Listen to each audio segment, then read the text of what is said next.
ஏன் பெரியார் இந்த பணியை ஆரம்பிச்சார்? அவர் அரசியலில் போயிருந்தா எந்த பதவிக்கும் போயிருக்கலாம். அண்ணா யாரு? அவருடைய சீடர் தானே. கலைஞர் யாரு? சீடருக்கும் கீழே சீடர் தானே. இவங்களாம் முதலமைச்சர் ஆயிருக்கும் போது பெரியார் நினைச்சிருந்தா ஆயிருக்க முடியாதா? இந்த நாட்டுடைய குடியரசுத் தலைவர் ஆயிருக்க முடியாதா? பெரியாருடைய நண்பர் தானே ராஜாஜி. அவர் கவர்னர் ஜெனரல் இருக்க முடியாதா?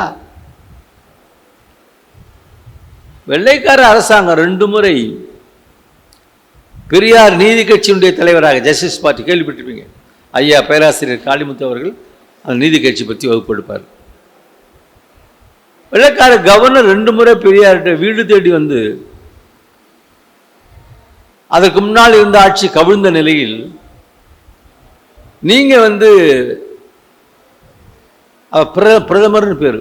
அப்ப ஏன்னா பிரதமர்னா தமிழ்நாடு, கன்னடம், ஆந்திரம், கேரளெல்லாம் ஒன்றா சேர்ந்த மாநிலம். பேர் மெட்ராஸ் பிரசிடென்சின்னு பேர். மொழிவாரி மாநிலம் வந்ததுக்கு அப்புறம் தான் தனித்தனி மாநிலம் ஆச்சு. அப்ப இருந்த முதலமைச்சருக்கு பேர் பிரீமியர். அப்ப பெரியார்கிட்ட 2 முறை வராங்க, நீங்க இந்த பிரீமியர் பதவியை எடுத்துக்கணும். பெரியார் என்ன, மற்றவங்களாம் தான் என்ன செஞ்சிருப்பாங்க நினைச்சு பாருங்க. கிடைக்க முடியாத பதவி கதவை தட்டி நம்மள்கிட்ட வருது அப்படின்னு ஆசைப்பட்டிருப்பாங்க. பெரியார் என்ன பதில் சொன்னார் தெரியுமா? நீங்கள் அட்ரஸ் தெரியாமல் வந்துட்டீங்கன்னாரு. இந்த பதவிக்கு, முதலமைச்சர் பிரதமர் பதவிக்கு ரொம்ப பேர் கீவர்ஸ் நிற்கிறான். நீ போட்டி போட்டு நிற்கிறான். நான் செய்யக்கூடிய இந்த பணியை என்னை விட்டால் செய்வதற்கு வேறு நாதி இல்லை. எல்லாரும் சறுக்கக்கூடிய இடம் அது.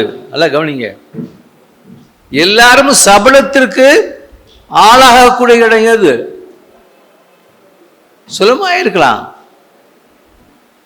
ஆனால் பெரியார் அதைவிட அடிப்படையான பணி என்பது சமூக மாற்றம், சமூக புரட்சி.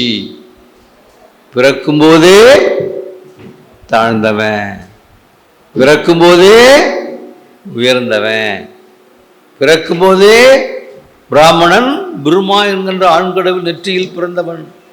ஏன்னா பிரம்மாங்கிறவன் ஆண்கடவுள். கேட்டார் பெரியார், அவன் நெற்றில எப்படா பிறக்க முடியும்? இதுதான் அவனுக்கு கோபம். இது வரைக்கும் நம்பிக்கிட்டு இருந்தோம், எவனும் கேட்கல. இந்த மனுஷன் கேட்கிறாரே. நான் உண்மையை சொல்றேன்.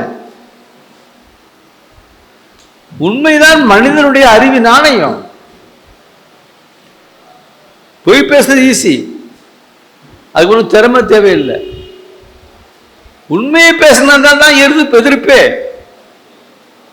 இன்னொருத்தன் காலில் பிறந்தான், சூத்துறேன். இப்படி பாருங்க, உலகத்தில் எத்தனையோ மதங்கள்லாம் இருக்கு. ஆனா இவ்வளவு கேவலமா போகல, இவ்வளவு இழிவா போகல.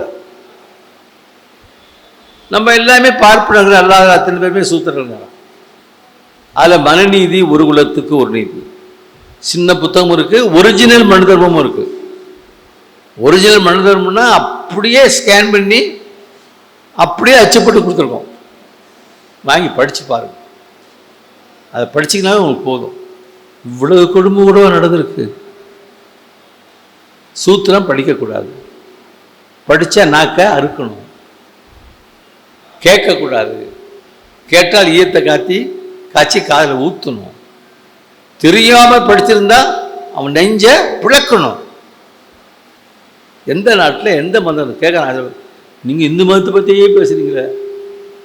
ஆமாம், முதல்ல எங்கள் வீட்டில் இருக்கிற குப்பையை கூட்டணும் இல்லையா? அடுத்த வீட்டில் குப்பை இருக்கான்னு கேட்டேன். என்ன நீ இந்து மதம் ஆக்கி வச்சிருக்க? அப்போ எங்கள் மக்களுக்கு தானே பிரச்சனையை நான் பேசி தீர்க்கணும், அவங்ககிட்ட சொல்லணும். இங்கே சார் அந்த நாட்டில் இந்து மதத்தை பேசினார், அவர் கிறிஸ்தவ மதத்தை தான் பேசியிருப்பாரு. இது ஏமாற்ற வேலை, திசை திருப்புற வேலை.